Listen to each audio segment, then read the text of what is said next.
ভারতবর্ষের পুণ্যজন্মা মহাপুরুষদের বাণী হল সনাতন বাণী। অমৃতের পুত্রদের এই বাণী আমাদের জীবনকে পবিত্র করুক।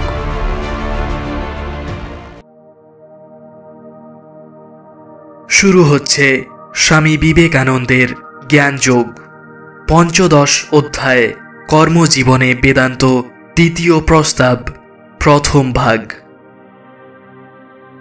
আমি ছান্দোগ্য উপনিষদ হইতে একটি গল্প বলিব। একটি বালকের কি রূপে জ্ঞান লাভ হইয়াছিল। গল্পটি প্রাচীন ধরনের বটে, কিন্তু উহার ভিতরে একটি সার তত্ত্ব নিহিত আছে। একটি অল্পবয়স্ক বালক তাহার মাতাকে বলিল, মা, আমি বেদ শিক্ষা করিতে যাইব। আমার পিতার নাম কি ও আমার কি গোত্র তাহা বলুন। তাহার মাতা বিবাহিতা ছিলেন না, আর ভারতবর্ষে অবিবাহিতা নারীর সন্তান সমাজে নগণ্য রূপে বিবেচিত। কোনো কার্যেই তাহার অধিকার নাই, বেদ পাঠ করা তো দূরের কথা। তাই তাহার মাতা বলিলেন, আমি যৌবনে অনেকের পরিচর্যা করিতাম, সেই অবস্থায় তোমায় লাভ করিয়াছি। সুতরাং তোমার পিতার নাম এবং তোমার কি গোত্র তাহা জানি না। এইটুকু মাত্র জানি যে আমার নাম জবালা। বালক ঋষিগণের নিকট গমন করিলে ঋষিগণ তাহাকে সেই প্রশ্নই জিজ্ঞাসা করেন। সে ব্রহ্মচারী শিষ্য হইতে প্রার্থনা করিলে তাহারা জিজ্ঞাসা করিলেন, তোমার পিতার নাম কি এবং তোমার গোত্র কি? বালক মাতার নিকট যাহা শুনিয়াছিল তাহাই আবৃত্তি করিল। অনেকেই উত্তরে সন্তুষ্ট হইলেন না, কিন্তু তাহাদের মধ্যে একজন বলিলেন, বৎস, তুমি সত্য বলিয়াছ, তুমি ধর্মপথ হইতে বিচলিত হও নাই। এই সত্যবাদিতাই ব্রাহ্মণের লক্ষণ। অতএব তোমাকে আমি ব্রাহ্মণ বলিয়া গণ্য করিলাম, তোমাকে শিষ্য করিব। এই বলিয়া তিনি তাহাকে আপনার নিকটে রাখিয়া শিক্ষা দিতে লাগিলেন। বালকের নাম রাখিলেন সত্যকাম, অর্থাৎ যে সত্য কামনা করে। প্রাচীন শিক্ষা প্রণালী অনুসারে সত্যকামের শিক্ষা হইতে লাগিল। গুরু সত্যকামকে কয়েক শত গরুর সেবার ভার দিয়া বলিয়া দিলেন, এইগুলি লইয়া তুমি অরণ্যে যাও। যখন সর্বশুদ্ধ সহস্র গরু হইবে তখন ফিরিয়া আসিবে। সে তাহাই করিল। কয়েক বৎসর পরে সেই গরুগুলির মধ্যে একটি প্রধান বৃষ সত্যকামকে বলিল, আমরা এখন 1,000 হইয়াছি, আমাদিগকে লইয়া তোমার গুরুর নিকট ফিরিয়া যাও। আমি তোমাকে ব্রহ্ম সম্বন্ধে কিছু শিক্ষা দিব। সত্যকাম বলিল, বলুন প্রভু। বৃষ বলিল, উত্তর দিক ব্রহ্মের এক অংশ, পূর্ব দিক, দক্ষিণ দিক, পশ্চিম দিকও তাহার এক এক অংশ, চারিদিক ব্রহ্মের 4 অংশ। অগ্নি তোমাকে আরও কিছু শিক্ষা দিবেন। তখনকার কালে অগ্নি ব্রহ্মের বিশিষ্ট প্রতীক রূপে পূজিত হইতেন। প্রত্যেক ব্রহ্মচারীকেই অগ্নি চয়ন করিয়া তাহাতে আহুতি দিতে হইত। যাহা হোক, সত্যকাম স্নানাদি করিয়া অগ্নিতে হোম করিয়া তাহার নিকটে উপবিষ্ট আছে এমন সময় অগ্নি হইতে একটি বাণী শুনিতে পাইল। সত্যকাম বলিল, প্রভু, আজ্ঞা করুন। তোমাদের স্মরণ থাকিতে পারে, ওল্ড টেস্টামেন্টে এইরূপ একটি গল্প আছে। স্যামুয়েল এইরূপ এক অদ্ভুত বাণী শুনিয়াছিল। যাহা হোক, অগ্নি বলিলেন, আমি তোমাকে ব্রহ্ম সম্বন্ধে কিছু শিক্ষা দিব। এই পৃথিবী ব্রহ্মের এক অংশ, অন্তরিক্ষ এক অংশ, স্বর্গ এক অংশ, সমুদ্র এক অংশ। একটি হংস তোমাকে কিছু শিক্ষা দিবেন। একটি হংস একদিন আসিয়া সত্যকামকে বলিল, আমি তোমাকে ব্রহ্ম সম্বন্ধে কিছু শিক্ষা দিব। হে সত্যকাম, এই অগ্নি তুমি যাহার উপাসনা করিতেছ তাহা ব্রহ্মের এক অংশ, সূর্য এক অংশ, চন্দ্র এক অংশ, বিদ্যুৎও এক অংশ। মদগু নামক এক পক্ষী তোমাকে আরও কিছু শিখাইবেন। একদিন সেই পক্ষী আসিয়া তাহাকে বলিল, আমি তোমাকে ব্রহ্ম সম্বন্ধে কিছু শিখাইব। প্রাণ তাহার এক অংশ, চক্ষু তাহার এক অংশ, শ্রবণ এক অংশ এবং মন এক অংশ। তাহার পর বালক তাহার গুরুর নিকট উপনীত হইল। গুরু দূর হইতে তাহাকে দেখিয়া বলিলেন, বৎস, তোমার মুখ যে ব্রহ্মবিদের মতো উদ্ভাসিত দেখিতেছি, কে তোমাকে শিক্ষা দিল? সত্যকাম বলিল, কোনো মানুষে নয়, কিন্তু আপনি অনুগ্রহ করিয়া আরও কিছু শিক্ষা দিন, কেননা আমি শুনিয়াছি আপনাদের ন্যায় গুরুর নিকট শিক্ষা লাভ করিলে বিদ্যা কল্যাণের কারণ হয়। দেবতাগণ পূর্বে তাহাকে যে শিক্ষা দিয়াছিলেন, ঋষি তাহাকে সেই শিক্ষাই দিলেন। বালক গুরুকে ব্রহ্ম সম্বন্ধে আরও উপদেশ দিবার জন্য বলিল। তিনি বলিলেন, ব্রহ্ম সম্বন্ধে সকল কিছু তো পূর্বেই জানিয়াছ। এই সকল রূপক ছাড়িয়া দিয়া বৃষ কি শিখাইল, অগ্নি কি শিখাইল, আর সকলে কি শিখাইল, এসব কথা ছাড়িয়া দিয়া যদি আমরা লক্ষ্য করিয়া দেখি, তবে বুঝিব চিন্তার গতি কোন দিকে যাইতেছে। আমরা এখান হইতে এই তত্ত্বের আভাস পাইতেছি যে এই সকল বাণী আমাদেরই ভিতরে। আমরা আরও অধিক দূর পাঠ করিয়া গেলে বুঝিব অবশেষে এই তত্ত্ব পাওয়া যাইতেছে যে ওই বাণী বাস্তবিক আমাদের হৃদয়ের ভিতর হইতে উত্থিত। শিষ্য বরাবরই সত্য সম্বন্ধে উপদেশ পাইতেছেন, কিন্তু তিনি ইহার যে ব্যাখ্যা দিতেছেন, অর্থাৎ উহা বাহির হইতে পাওয়া যাইতেছে, তাহা সত্য নহে।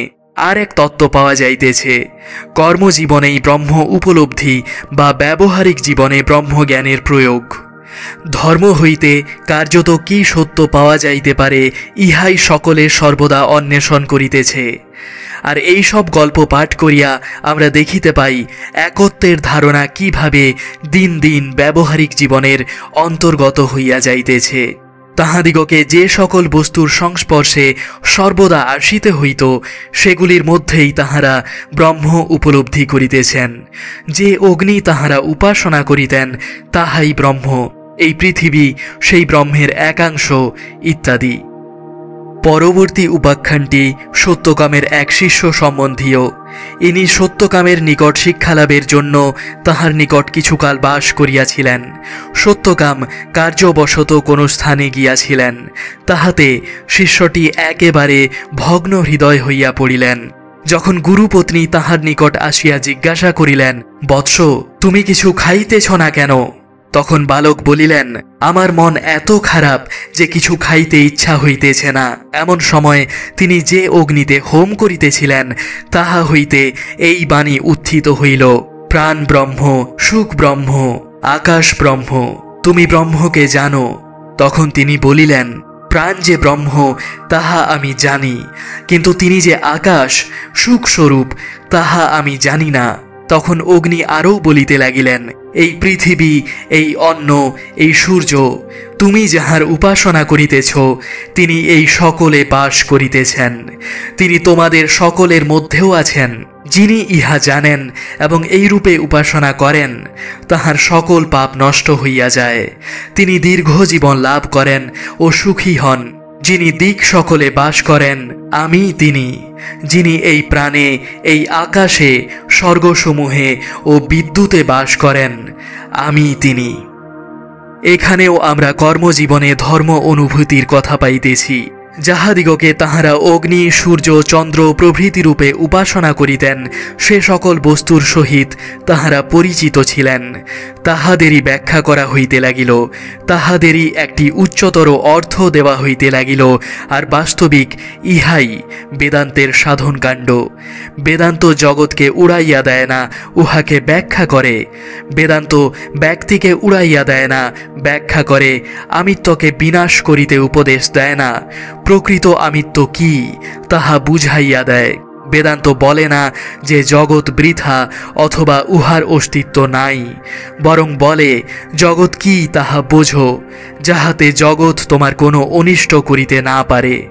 সেই বাণী সত্যকাম বা তাহার শিষ্যকে এ কথা বলে নাই যে অগ্নি, সূর্য, চন্দ্র, বিদ্যুৎ অথবা আর কিছু যাহা তাহারা উপাসনা করিতেছিলেন তাহা একেবারে ভুল, কিন্তু বলিয়াছেন যে চৈতন্য সূর্য, চন্দ্র, বিদ্যুৎ, অগ্নি এবং পৃথিবীর ভেতরে রহিয়াছেন, তিনি তাহাদের ভেতরেও রহিয়াছেন। সুতরাং তাহার চক্ষে সবই আর এক রূপ ধারণ করিল। যে অগ্নি পূর্বে কেবল হোম করিবার জন্য ছিল, তাহা এক নতুন রূপ ধারণ করিল এবং প্রকৃতপক্ষে ঈশ্বর স্বরূপ হইল। পৃথিবী আর এক রূপ ধারণ করিল, প্রাণ আর এক রূপ ধারণ করিল, সূর্য চন্দ্র নক্ষত্র বিদ্যুৎ সকলই আর এক রূপ ধারণ করিল, ব্রহ্ম ভাবাপন্ন হইয়া গেল। তখন তাহাদের প্রকৃত স্বরূপ জানা গেল। কারণ আমাদের ইহা বিশেষ রূপে জানা উচিত যে বেদান্তের উদ্দেশ্য এই সকল বস্তুতে ভগবান দর্শন করা।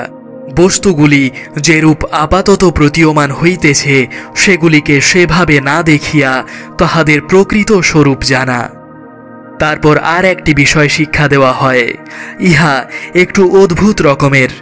যিনি চক্ষের মধ্যে দীপ্তি পাইতেছেন তিনি ব্রহ্ম, তিনি সুন্দর ও জ্যোতির্ময়, তিনি সমুদয় জগতেই দীপ্তি পাইতেছেন। এখানে ভাষ্যকার বলেন, পবিত্রাত্মা পুরুষগণের চক্ষে যে এক বিশেষ প্রকার জ্যোতির আবির্ভাব হয়, তাহাই এখানে চাক্ষুষ জ্যোতির অর্থ। উহাকে সেই সর্বব্যাপী আত্মার জ্যোতি বলিয়া বর্ণনা করা হইয়া থাকে। সেই জ্যোতি গ্রহগণে এবং সূর্য চন্দ্র তারায় প্রকাশ পাইতেছে। তোমাদের নিকট এখন এই সব প্রাচীন উপনিষদে বিবৃত জন্ম মৃত্যু সংক্রান্ত কতকগুলি অদ্ভুত মতের কথা বলিব। হয়তো ইহা তোমাদের ভালো লাগিতে পারে। শ্বেতকেতু পাঞ্চাল রাজের নিকট গমন করিল। রাজা তাহাকে এই প্রশ্নগুলি জিজ্ঞাসা করিলেন, তুমি কি জানো মৃত্যু হইলে লোকেরা কোথায় যায়? তুমি কি জানো তাহারা কি রূপে আবার ফিরিয়া আসে? তুমি কি জানো পৃথিবী একেবারে পরিপূর্ণ হইয়া যায় না কেন, শূন্যই বা হয় না কেন? বালক বলিল, না, আমি এ সকল কিছুই জানি না। সে তখন তাহার পিতার নিকট গমন করিয়া তাহার নিকট ওই প্রশ্নগুলি জিজ্ঞাসা করিল। পিতা বলিলেন, আমিও ওই সকল প্রশ্নের যথার্থ উত্তর অবগত নই। তখন পিতা রাজার নিকট গেলেন। রাজা বলিলেন, এই জ্ঞান পূর্বে ব্রাহ্মণদের জানা ছিল না। রাজারাই ওই জ্ঞান অর্জন করেন এবং সেই জ্ঞান বলেই তাহারা পৃথিবী শাসন করিয়া থাকেন। তখন পিতা কিছুদিন রাজার গৃহে বাস করিলেন। অবশেষে রাজা তাহাকে শিক্ষা দিতে স্বীকৃত হইলেন। তিনি বলিতে লাগিলেন, হে গৌতম, তুমি যে এই অগ্নির উপাসনা করিতেছ, তাহা বাস্তবিক অতি নিম্ন স্তরের। এই পৃথিবী সেই অগ্নিস্বরূপ, সংবৎসর উহার কাষ্ঠ, রাত্রি উহার ধূম, দিক সকল উহার শিখাস্বরূপ, কোন সকল উহার বিস্ফুলিঙ্গ। এই অগ্নিতে দেবতারা বৃষ্টিরূপ আহুতি দিয়া থাকেন, তাহা হইতে অন্ন উৎপন্ন হয়। রাজা এই রূপে নানাবিধ উপদেশ দিতে লাগিলেন। এই সকল উপদেশের তাৎপর্য এই, তোমার এই ক্ষুদ্র অগ্নিতে হোম করিবার কোনো প্রয়োজন নাই। সমুদয় জগৎ সেই অগ্নি এবং দিবারাত্র তাহাতে হোম হইতেছে। দেবতা মানব সকলেই দিবারাত্র উপাসনা করিতেছেন। হে গৌতম, মনুষ্য শরীরই সর্বশ্রেষ্ঠ অগ্নি। আমরা এখানেও আবার দেখিতেছি, ধর্মকে কার্যে পরিণত করা যাইতেছে, ব্রহ্মকে সংসারের ভেতর আনা হইতেছে। আর এই সকল গল্পের রূপকে এই একটি তত্ত্ব দেখিতেছি যে মনুষ্যকৃত প্রতিমা লোকের হিতকর ও সহায়ক হইতে পারে, কিন্তু উহা হইতে শ্রেষ্ঠ প্রতিমা পূর্ব হইতে রহিয়াছে। যদি ঈশ্বর উপাসনা করিবার নিমিত্ত প্রতিমার আবশ্যক হয়, তাহা হইলে জীবন্ত মানব প্রতিমা তো রহিয়াছে। যদি ঈশ্বর উপাসনার জন্য মন্দির নির্মাণ করিতে চাও তো বেশ, কিন্তু পূর্ব হইতেই উহা অপেক্ষা উচ্চতর মহত্তর মানব দেহরূপ মন্দির তো রহিয়াছে। আমাদের স্মরণ রাখা উচিত যে বেদের দুই ভাগ, কর্মকাণ্ড ও জ্ঞানকাণ্ড। উপনিষদের অভ্যুদয় সময়ে কর্মকাণ্ড এত জটিল ও বর্ধিতায়তন হইয়াছিল যে তাহা হইতে মুক্ত হওয়া একরূপ অসম্ভব ব্যাপার হইয়া পড়িয়াছিল। উপনিষদে কর্মকাণ্ড একেবারে পরিত্যক্ত হইয়াছে বলিলেই হয়, কিন্তু ধীরে ধীরে বুঝাইবার চেষ্টা করা হইয়াছে। প্রত্যেক কর্মকাণ্ডের ভেতর একটি উচ্চতর গভীরতর অর্থ আছে। অতি প্রাচীনকালে এই সকল যাগযজ্ঞ কর্মকাণ্ড প্রচলিত ছিল, কিন্তু উপনিষদের যুগে জ্ঞানীগণের অভ্যুদয় হইল। তাহারা কি করিলেন? আধুনিক সংস্কারকগণের মতো তাহারা যাগযজ্ঞাদির বিরুদ্ধে প্রচার করিয়া ওইগুলিকে একেবারে মিথ্যা বলিয়া উড়াইয়া দিবার চেষ্টা করিলেন না, কিন্তু ওইগুলির উচ্চতর তাৎপর্য বুঝাইয়া দিয়া মানুষকে একটা ধরিবার জিনিস দিলেন। তাহারা বলিলেন, অগ্নিতে হোম করো, অতি উত্তম কথা, কিন্তু এই পৃথিবীতে দিবারাত্র হোম হইতেছে। এই ক্ষুদ্র মন্দির রহিয়াছে বেশ, কিন্তু সমুদয় ব্রহ্মাণ্ডই যে আমার মন্দির, যেখানেই আমি উপাসনা করি না কেন কিছুমাত্র ক্ষতি নাই। তোমরা বেদী নির্মাণ করিয়া থাকো, কিন্তু আমার পক্ষে জীবন্ত চেতন মনুষ্য দেহরূপ বেদী রহিয়াছে, এবং এই মনুষ্য দেহরূপ বেদীতে পূজা অন্যান্য অচেতন প্রতীকের পূজা অপেক্ষা অনেক বড়।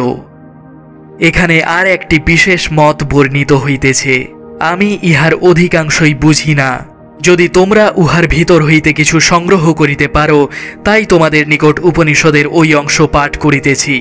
যে ব্যক্তি ধ্যান বলে বিশুদ্ধ চিত্ত হইয়া জ্ঞান লাভ করিয়াছে, সে যখন মৃত্যুমুখে পতিত হয়, তখন সে প্রথমে অর্চি পথে, তারপর ক্রমান্বয়ে দিন, শুক্লপক্ষ ও উত্তরায়ণ সন্মাসের নিকট গমন করে। মাস হইতে বৎসরে, বৎসর হইতে সূর্যলোকে, সূর্যলোক হইতে চন্দ্রলোকে, চন্দ্রলোক হইতে বিদ্যুৎ লোকে গমন করে। সেখানে কোনো অমানব সত্তা তাহাকে ব্রহ্মলোকে লইয়া যান। এই গতিরই নাম দেবযান। যখন ঋষি ও জ্ঞানীদের মৃত্যু হয়, তাহারা এই পথ দিয়া গমন করেন। এই মাস, বৎসর প্রভৃতি শব্দের অর্থ কি কেহই ভালো করিয়া বুঝেন না। সকলেই সকপল কল্পিত অর্থ করিয়া থাকেন।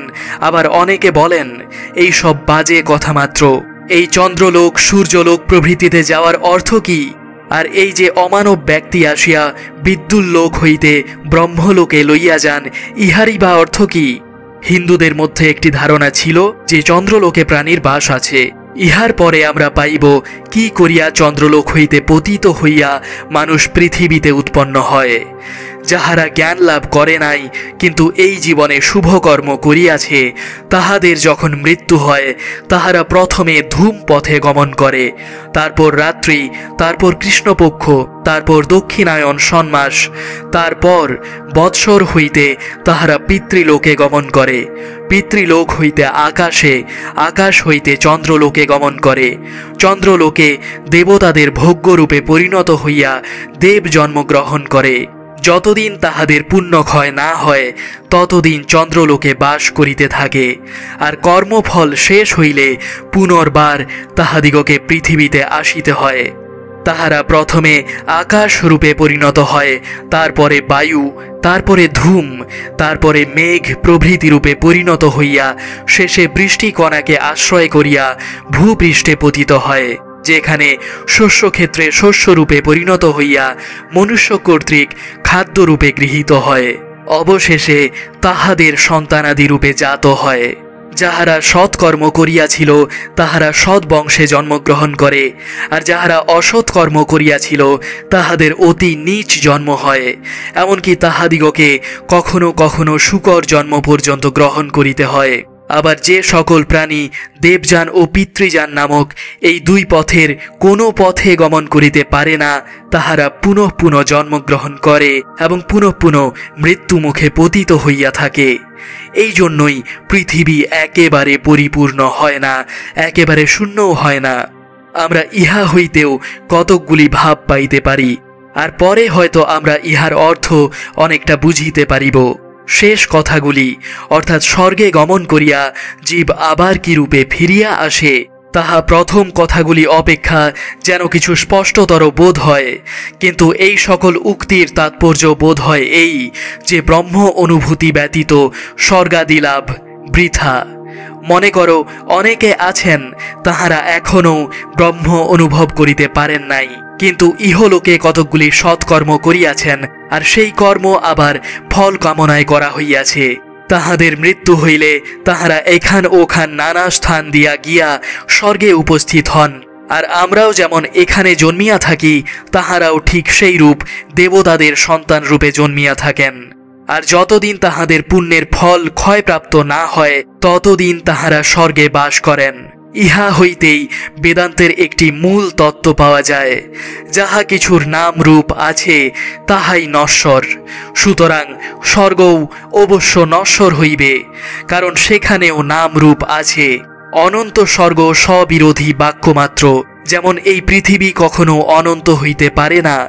যে কোনো বস্তুর নাম রূপ আছে, তাহার কালে উৎপত্তি, কালেই স্থিতি এবং কালেই বিনাশ।